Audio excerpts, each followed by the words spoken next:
Welcome to Unscripted with Russo. For our podcast, we decided to explore the people behind the narratives. I'll introduce decision makers and influencers and find out the intimate story behind their rise to success. Welcome to Unscripted with Russo. I'm Ashley Russo, excited to have someone brand new, someone I have not met in person, not met at an event, and is pretty new to our region, Dr. Christopher Jackson, the artistic director and conductor at the Bach Choir. Chris, thanks for being here. It's my pleasure, Ashley. Thanks for having me on. So we were connected through someone in your office, Ebony, who knows our work in the area. And she said, we've got somebody new. And I said, that's so exciting. We love the work the Bach Choir does. So tell people a little bit about yourself, where you grew up, and a little bit about, who you were as a kid. I grew up in Stillwater, Oklahoma. It's funny, the longer I've been in the Valley, when I tell people I'm from Oklahoma, I often get a surprised look. There are not many escapees from the state of Oklahoma here in the Valley, but there are a few of us who have found each other, and we try to keep in contact. But I grew up in Stillwater, Oklahoma. That's where Oklahoma State University is, for people who need a stronger reference. And I lived in Oklahoma for the first 23 years of my life. I attended school at Oklahoma State. But as a child, I had a pretty interesting upbringing. I'm the oldest of three siblings, but I am significantly older. So I am 12 years older than my brother, and I'm 22 years older than my little sister. And it's the same. Wow, that's a big. So I have big gaps with my siblings also from a second marriage, but not 22 years. My youngest brother's 15 years younger than me. That's still closer in age gap. to my oldest son. So my oldest son and my youngest brother are 12 years apart, and we're 15. So okay. Exactly. I'm closer in age to my mother than I am to my little sister. So wow, I know that's a fun fact. It's remarkable. So my parents were, and they're still happily married. So this is all from one marriage. They had me quite young, and dropped out of college to help take care of me. So they immediately entered the workforce in a pretty blue collar sort of way. My mother has, gone around from different sort of managerial office positions and secretarial work, and now works for the police office in Stillwater, Oklahoma. She's the assistant to the chief of police. I am so proud of her. That's pretty cool. It's really cool. And my dad has worked in food service the majority of his adult career. And, so this meant that growing up, money was pretty tight. And so often, to succeed in the arts, you need to be taking lessons early. You need to have experiences early. And I am a little bit of an anomaly in that, I just kind of had a childhood that was, I was always in choir, like in school choir. And actually, my public education system in Stillwater did a great job of training me, but I didn't take any additional lessons. And so in some way, I'm actually quite an outlier among professional musicians. And I can talk more about that as we move to a different chapter of my life. But I also grew up splitting some time between Stillwater, Oklahoma, which is your classic sort of college town of about 50,000. The town where my dad's parents ended up settling. They settled in a town called Tomahawk, Oklahoma, which has about 100 people in it. And they did that because of a couple of tragedies. Both of my dad's parents wound up on disability for different work-related accidents. And then their house burned down in Tulsa, Oklahoma. So they moved, I know. And so they moved down to southeastern Oklahoma to be closer to family. And they ended up growing and hunting most of their own food. And so that's my dad's background. And it's just I'm telling you this long-winded story to say that it was such a priority for my parents to allow me, to the best of their ability, to pick what my future was. And so they certainly sounds like they knew what they didn't want it to be. Right. Exactly. So like through adversity and experience, they said, we probably don't want you ending up this way. So let's figure out how to direct you somewhere else. And that's pretty, pretty admirable. I think that, it's good that they put you on a path, but I'm curious, in those early years when you were, like 8, 9, 10, I mean, when did you realize that you really had a talent or you had a gift and it was something you wanted to explore? Did you, or was it just for fun? it was just for fun, and I didn't realize that that there was something that other people thought had potential until I got into college. So, if I were to share anything, I think with your listeners and viewers, um, music ordered my brain in a way that was really useful to me. And so I used to teach. I was a teacher for about 13 years before taking this job with the Bach Choir. And I that's often one of the things that I talk to my students about is if they have anything that makes the world make sense to them or Mm. orders their brain in a way that they either kind of become better at everything they do just because they've been spending time with this one subject, or it teaches them how to think or how to research or even how to feel. And music was very much that for me. And I didn't know for sure until my undergrad. And I just decided to give it a whirl. How was it being an only child until you were 12? Because I'm sort of a fan of the birth order concept, and I read a book on it 20 years ago, and I just thought it was interesting as someone with a big eclectic family. So I'm curious how it was being an only child and then having a sibling in your teen years that was a toddler. I had such a childhood as an only child. And so when my little brother entered the scene, I was like a third parent. And I was used that way as well. A lot of looking after him at home while my parents worked to save on daycare costs and things like that. And looking back on it, I actually feel um, guilt because I don't know if I was prepared to do my best for my Mm. brother at that age. And it's there are not a lot of conscious decisions you make as a 14-year-old male. We aren't the smartest in the bunch at that age. And but I definitely love my brother and I tried my best. It didn't disrupt my life all that much because I'm an introvert, and or by nature an introvert. Sometimes jobs require us to do a little bit of both. And so staying at home and watching my brother was not, I didn't feel cooped up. When you say you had an interest in music at a young age, but you didn't really know that it was something you wanted to go into, where did it fall in relation to other things? I mean, as far as your schoolwork was concerned, sports, other activities. And when you say you like music, what does that mean? Like, you listened to a lot of music, you participated, you went to concerts. What does that mean? Okay, so there's a lot of questions there, and I have a lot of information to share with you. Good. I tried virtually every sport. My dad, growing up in the sort of family that he grew up in, everybody did sports, and so I tried almost all of them out and had, like, I would say, middling success in most of them. So it wasn't that it wasn't fun. I had a good time. I was okay at baseball, but it nothing stuck. And what ended up sticking from year to year is I just found myself rejoining choir, and I don't really know why. I It could be that I've always enjoyed singing, and I just found something there that was great. It wasn't a really conscious decision until high school, and a lot of things aligned at once in high school.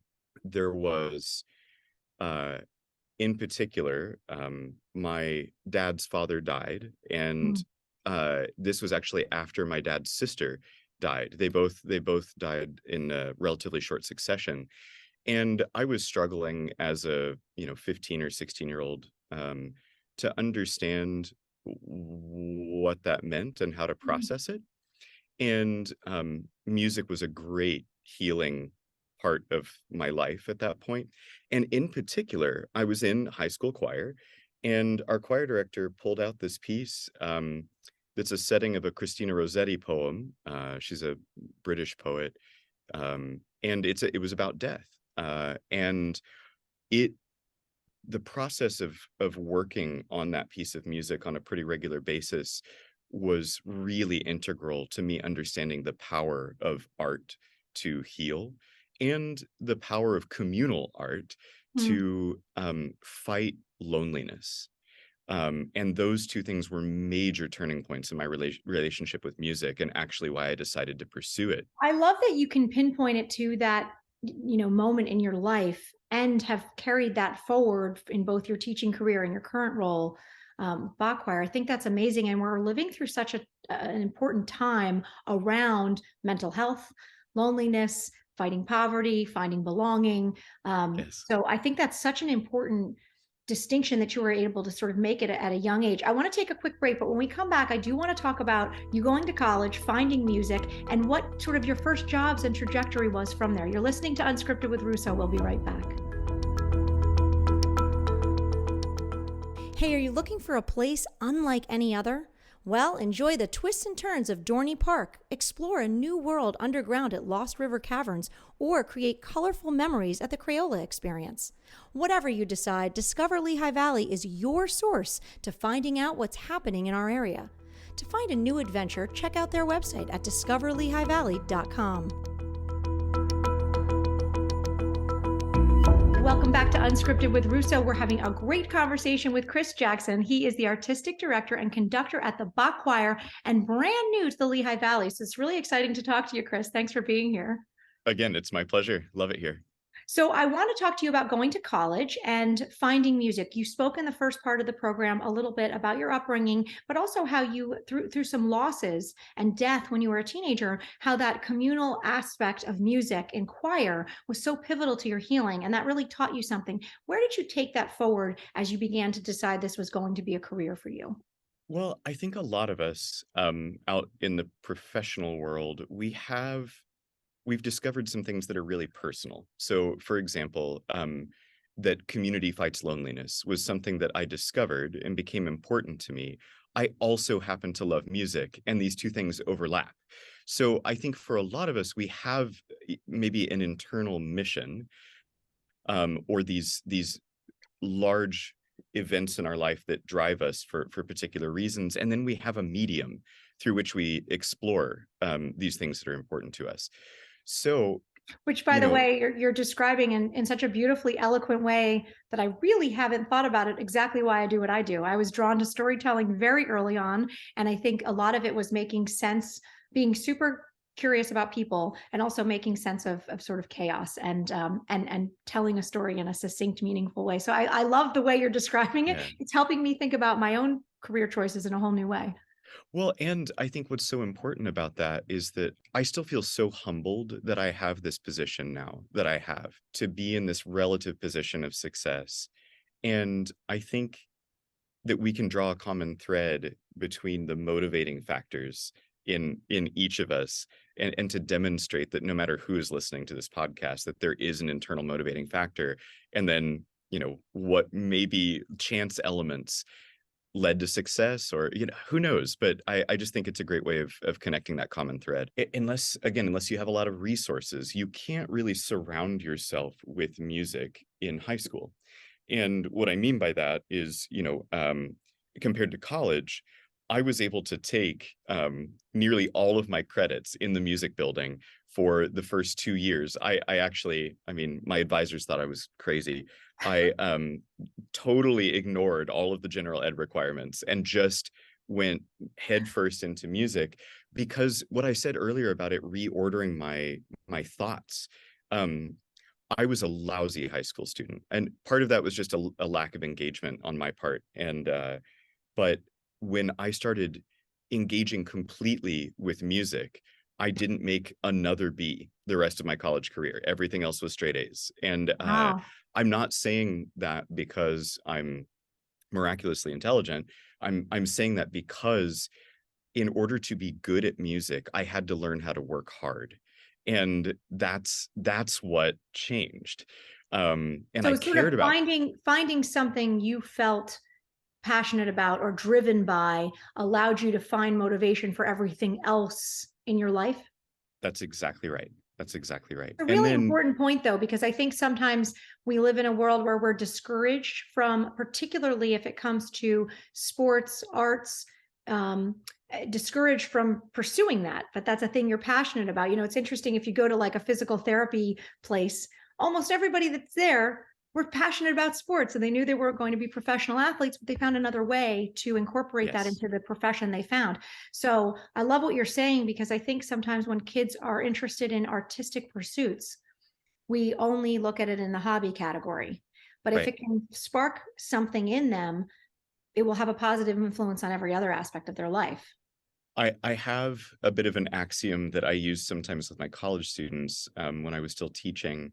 And I think you could, like any a good axiom, you could actually pick this apart and find fault with it. But um, it was to study something that makes you who you want to be, not what you want to be. Mm. And I think if you can find that, there can be tremendous value. Not all advice works for everybody, but that's a All good right, one. now I'd like, that's great advice, but I'd like to ask you some practical questions for those of us who are not familiar beyond um, singing in their church choir or being in the school play or doing none of the above.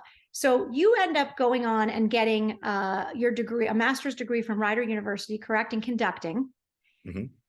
What does that mean? Can you help explain? Because often we see the person who's in the tuxedo who is doing this, and that means Sure. nothing to most of us. Obviously, it's incredibly important. But can you explain the nuances to being a conductor that took your music career to another level? Sure. I absolutely can. One thing I would circle back to say though, is in college, my undergrad, I actually didn't know what type of music major I wanted to be. So I dabbled in all elements. I composed, I studied music history and musicology, I studied conducting. I also my other part of my career is as a professional singer. So I did that as well. And I work with choirs. So there's again like a strong overlap. I was learning things that helped, but Sort of I the did a bit liberal of, arts education of music. You did it all, which I kind of like. I sort of feel like kids should do more of that for anything they're interested in and then figure it out at the next degree level.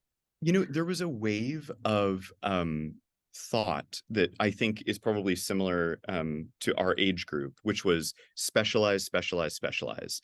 And I don't know that that was a wise sort of movement to take over. I'm sure in certain fields it can be very useful, but I think the way that most people have to pull together their livings right now in Mm. order to do the things that they're passionate about, I think, yeah, you have to go deep on some parts of your training, but I also think you need to have your eyes open and think broadly.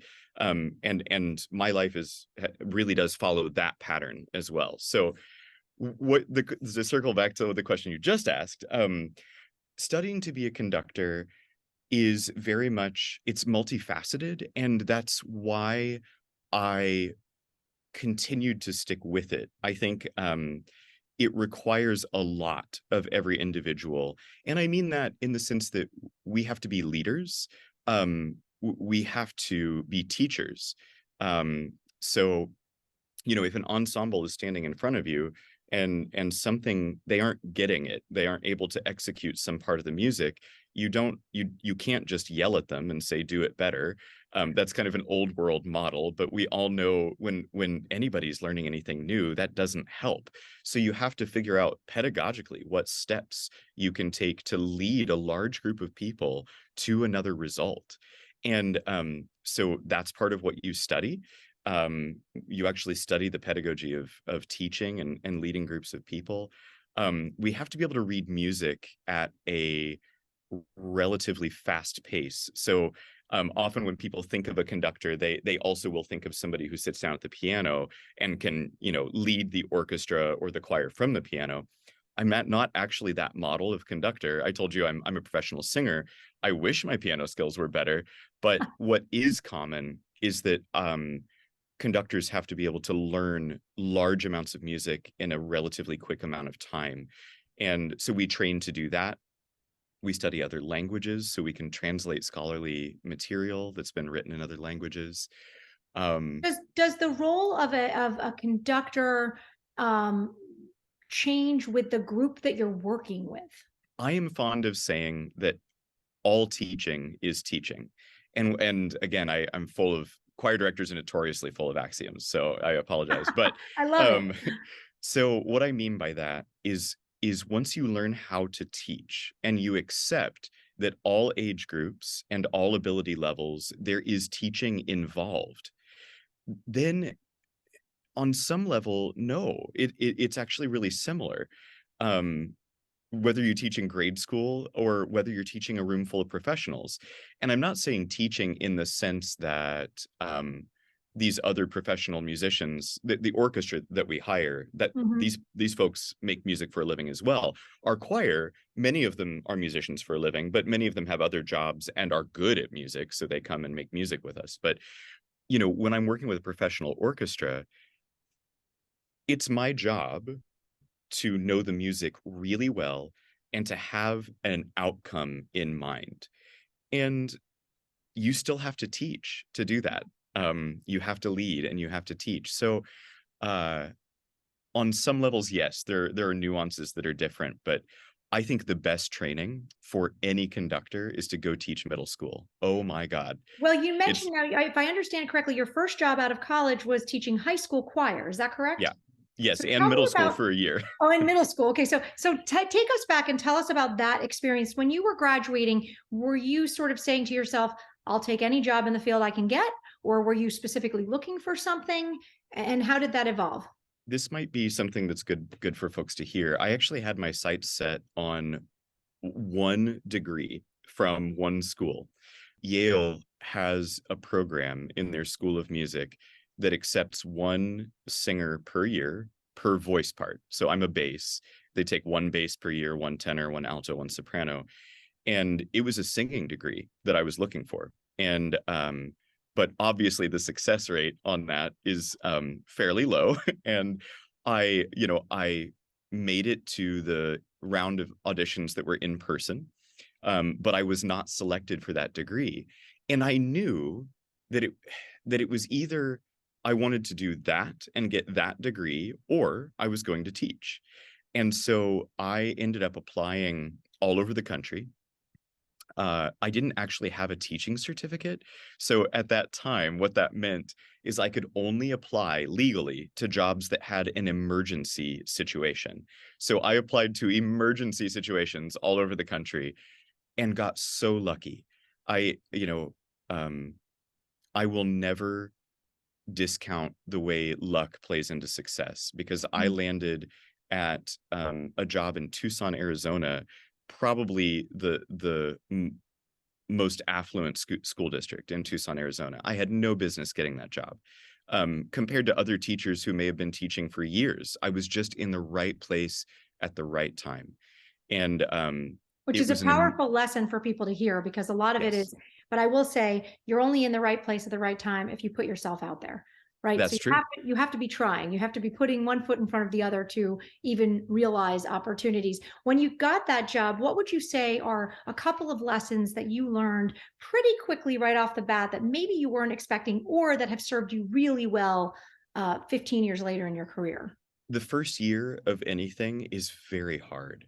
The average, I can't remember what the actual statistic is right now. I think the average amount of time that teachers last in that profession is 3 years. And that's abysmal, and it's not the teacher's fault. But one of the things I would say is that the first year of anything is really, really difficult. So that's Stick something it I out. So learned. stick it out. Well, yeah, or not necessarily. Again, you can't follow all advice to the letter, because but you just need to have that knowledge that the first year is extremely, extremely difficult.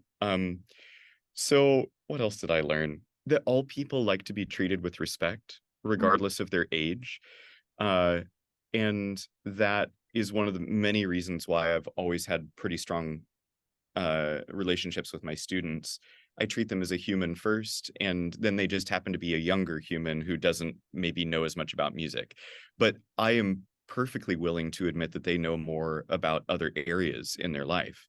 And that sense of mutual respect means a lot to people, even at whatever age they are. And they can sense that. And I So think that those are that is a lesson that goes across all careers and all walks of life for sure. absolutely. Have you ever run into a student who you looked at and said, "This is me"? Have you run into had a student where you said, "This music is changing this kid's trajectory"? I think I would have to say no. And it's not that I haven't witnessed unique journeys through music that have been life-changing for students. I really, really, really have.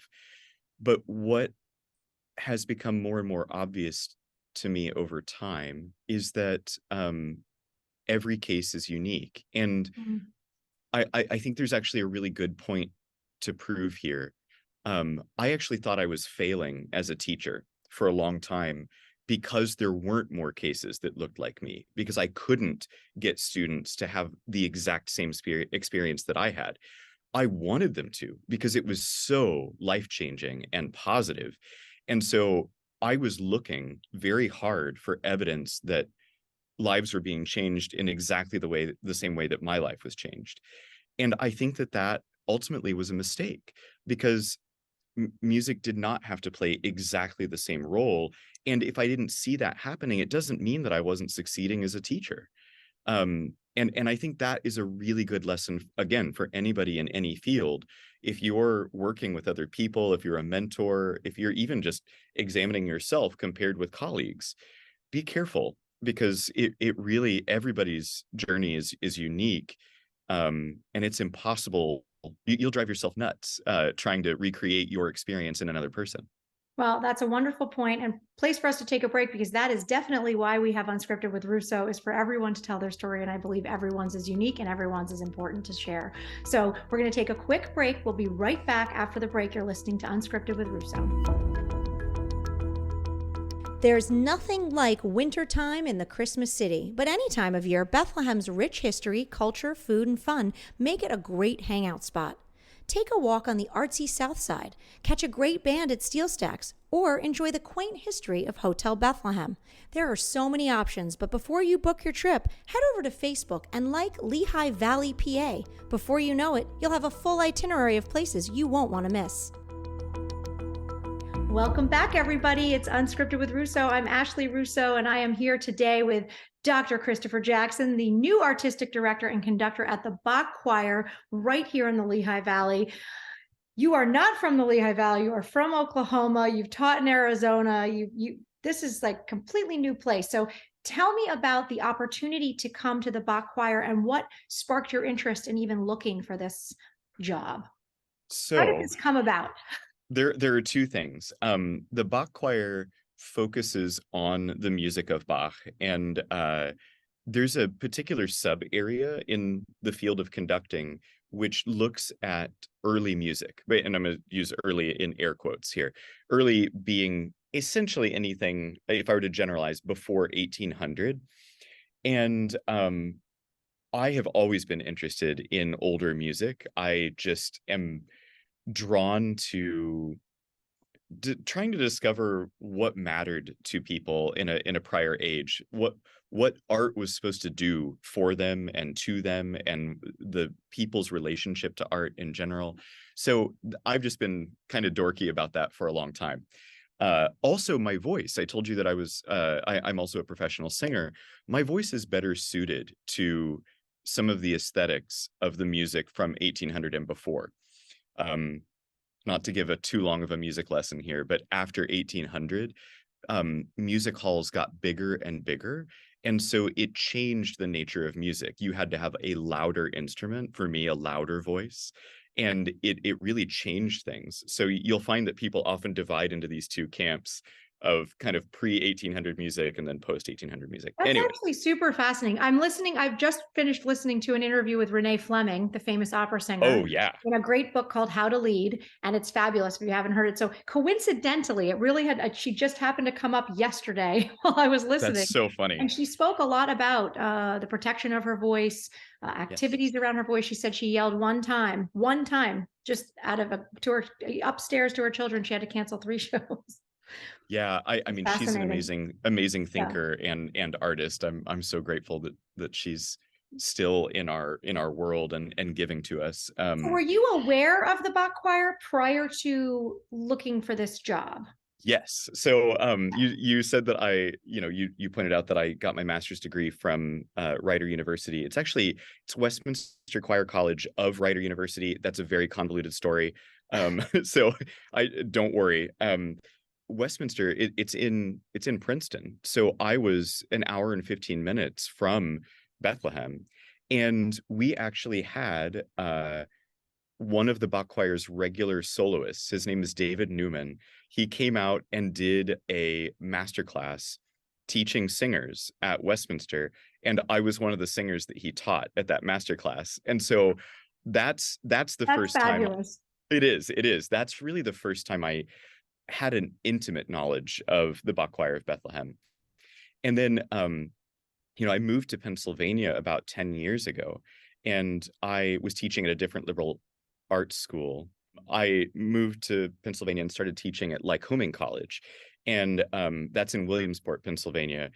And I actually got hired by the Bach Choir of Bethlehem to come and do some solos. And so I knew about this group, at least in part because I'm a professional singer and it fit the music that I love to study and love to sing. And I came here and I experienced a concert with the group and felt this very specific type of magic with the relationship between the audience and the organization. It was really important for me to see. And that's what made me know when the job came open that this felt like a perfect fit for me. So, having spent some time in Pennsylvania, but moving to the Lehigh Valley, having some familiarity, tell me a little bit about your experience and what your initial impressions have been of the Lehigh Valley region. It's funny to me how the cities keep themselves a little bit apart. There's like individual identity from the other places I've lived. It is unique in that way that you can live 20 minutes from Easton and barely ever go there. Right. And, for me, I actually, before I took the Bach Choir job, I was spending a lot of time down in DC. And, it takes at least 30 minutes to get anywhere in DC if you're in your car. And so I was just so used to popping in my car and going somewhere else. And it took a while for me to understand that for many people, there's a barrier between crossing those city boundaries. That's fascinating. I actually am surprised at the number of people who are born and raised here and who stay here. It is full of people who have spent much, if not most, of their life here in the valley, and yet there are people who come in from outside. But in my particular uh, job, I'm working with community members, many of which who have had family here for over 80 years. Yeah, and you And see a lot so, of people that might leave for education or early jobs, but choose to come back and raise their families here. What have you found as far as other opportunities to get involved in the community, whether it be from our arts, from the parks? Just describe a little bit, if you've had the experience so far, of what this region offers. well, I think the best experience I've had is suddenly being a part of the nonprofit movement that's in the Mm. Lehigh Valley. It's an incredibly open, welcoming, and supportive community of nonprofit organizations, and that was it shouldn't have been shocking, but it was. Having worked in education for 10 years prior to that, schools often, not always, are their own little bubble and operate under very different constraints. And so, moving from education to the nonprofit sector, and especially one as vibrant as the Lehigh Valley, was an eye opener. And I finally feel like I belong, actually. I did not feel a part of the community when I was teaching. And that could have been my own fault. I'm not saying the valley is cursed in that way, but when I moved when I moved into the nonprofit sector, I suddenly found what feels like a home. Yeah, I agree with you. I think it's an incredibly supportive environment, and nonprofits, as well as board members, donors, supporters, are all trying to figure out ways to work together and be collaborative in that space. Have you had an opportunity to do anything outdoors, enjoy anything that's we have lots of parks and trails and all kinds of things, that the proximity to the Poconos, and have you gotten a chance, or do you have a bucket list of things you might try when the weather gets nicer in the summer? No, it's been great. Again, I've lived in Pennsylvania for 10 years now, so I've been around the area, and some of my favorite things to do are, yeah, to drive out and find a good hike. And one that I haven't done very often. So many beautiful places to walk outdoor. My wife is actually from the Reading area, and so her family has been up and down the Poconos, and I've gone to stay with them. Up in a cabin with an outhouse, and I've loved getting out and about. And really, there are so many good and interesting smaller communities in our area that are worth visiting. I'll give you a weird example, or one that people may not know about. Um, about an hour north in Waymart, Pennsylvania, is an Orthodox monastery, and there are an incredible amount of great musicians who are at that monastery making incredible music.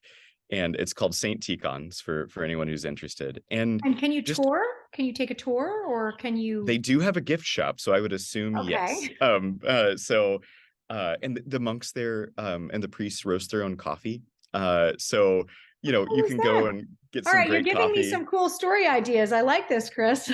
This is something Yeah, I have not heard of at all. exactly. Amazing. And I wanted to choose that example because just up and down Pennsylvania, this eastern half of Pennsylvania, there are remarkable communities with remarkable things going on. And I think that's been my favorite thing to discover, is going into some of those communities and seeing what's going on, and hopefully in my new position making some good connections and ties, and being able to bring all these individual unique things together for a purpose. Well, that leads me to one of my last questions, which is what can we expect from the Bach Choir? And for people who have never been or have never experienced this music, how do they get involved and what can they take away from it? To give us a little promo hype of what's to come. Okay, so the best way to get involved is to come to our free concerts. We have, um, except for May and December, we have a free concert on the second Tuesday of every month at noon at Central Moravian Church in Bethlehem. So it's absolutely free. It's 50 minutes. It's on a lunch break so that people can clear a little bit of time in their life to come and just experience music. And this is one of the things that made me fall in love with this organization and why I applied. I truly, truly believe that music is for everybody. I believe that classical music is for everybody. I think people who have had maybe negative experiences with it simply have not, it hasn't been presented in the right way. I was going to say, It's I think a lot of that has to do with the presentation, and often it's done at an age where kids are sort of disinterested in general. And so yeah, perhaps there is not an opportunity again at a later point in life. So I love the idea that you could take a lunch break and experience classical music in a way that perhaps you never have before, and find a connection. Maybe bring someone, a friend or a young person, or, it's just amazing. absolutely. And those concerts, they're called Bach at Noon, and it's at Central Moravian Church in Bethlehem. I actually talked to the audiences a little bit, and this is where I discovered that sort of magical connection. My goal is that everybody in there does not feel alienated by what is different about classical music, or that it had been made to seem like an overly intellectual pursuit. It's not. It's the same as music now. It was meant to make you feel. And so it's just the way they thought about making you feel at that time. So I work really hard to make sure that everyone knows that classical music is for everybody or for them. We also have great educational outreach. So we see about 5,000 elementary school kids per year. We go into the schools and bring an orchestra. And I talk to students about classical music, and I try exactly the same mission, is to make sure that they know that classical music is not meant to exclude. And aside from that, we do also have some major concerts. Um, we have 4 major concerts per year, something in around Christmas time. We have a family concert, which is geared towards people bringing their younger family members and experiencing a concert. So, if you have a niece or a nephew or a grandchild or children or whatever, it's a great place to bring them. We do music from gospel all the way to Bach. We do a wide variety of styles. And then probably the biggest one is our festival, which we are now in our 115th festival, which is remarkable for anything. Remarkable. That's remarkable for anything. Yeah, to It's last for just amazing. 115 Yes. years. And again, I feel this incredible sense of humility and pride that I get to now be the person helping lead that. And I think in terms of what to expect from the Bach Choir of Bethlehem moving forward, we want to get out into spaces and interacting with people who would not typically volunteer to show up at a classical music concert. It is absolutely my mission to make music for everyone. An example that may be down the pike at some point. There are some really amazing pieces of music that we could put on that are related to astronomy, and we would love to get ourselves out into a non-traditional space to make music about the stars. It sounds like a collaboration with Da Vinci Science Center needs to happen. So it sounds like that might be the case. I love that. All right, I want to ask you one more question, and we've got our final section. Do you ever just sing for fun? / do you ever just blow people's minds at karaoke? Oh my God. Okay. So I think most singers are divided on this topic, and they fall into two camps. One is the singer who really can't stop singing. Their instrument is somehow stitched to their personality. And the other is the singer who honestly would rather only sing when they feel like it's appropriate. And I fall into the second camp. So also being a lower voice, anyone out there with a lower voice will know this. Karaoke is not your friend. All pop music is written for high voices, or like 99% of it. So it's actually really difficult to fit in at a karaoke, bar or get together when you have a low voice. You end up, singing Johnny Cash or whatever over and over again. We always need a good Johnny Cash song at a karaoke. And I like it. I grew up in Oklahoma. Give me all the country music. So I love it. Well, before I let you go, we have a rapid fire question. I want to confirm you have not heard these questions. Okay. All right. Are you ready? I'm ready. What is your favorite hobby or a secret talent you have? I really love cooking. And my secret talent is being able to keep a house pillow spinning on one finger for 15 minutes at a time. It's amazing. What size? Like an 8? This size? Oh, any size. Oh my gosh, that is a secret talent. It's a real talent. All right. What is the best advice you've ever received? Beware of people who speak in absolutes. I'm always working on that one. Okay. What actor would you cast to play you in a movie about your life? I'm going to say this because he's my favorite actor, and I think he would do a good job. Daniel Day-Lewis. Ooh, he's a great actor. I love it. Yes, he is. All right. If you didn't have the job you have now, and it cannot be a job you've had, what would you do instead? I might open up a food truck. Yeah. So growing up in Oklahoma and Texas, if you haven't had access to great breakfast tacos, life is incomplete.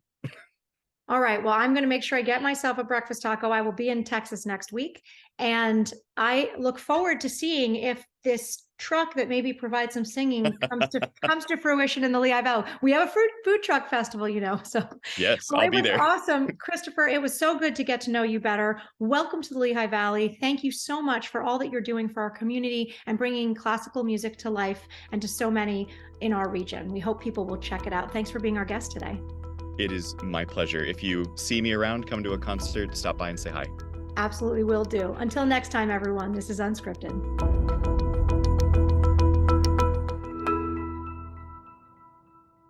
Hey, it's Dylan. Thanks for watching. Be sure to subscribe to our channel for more videos.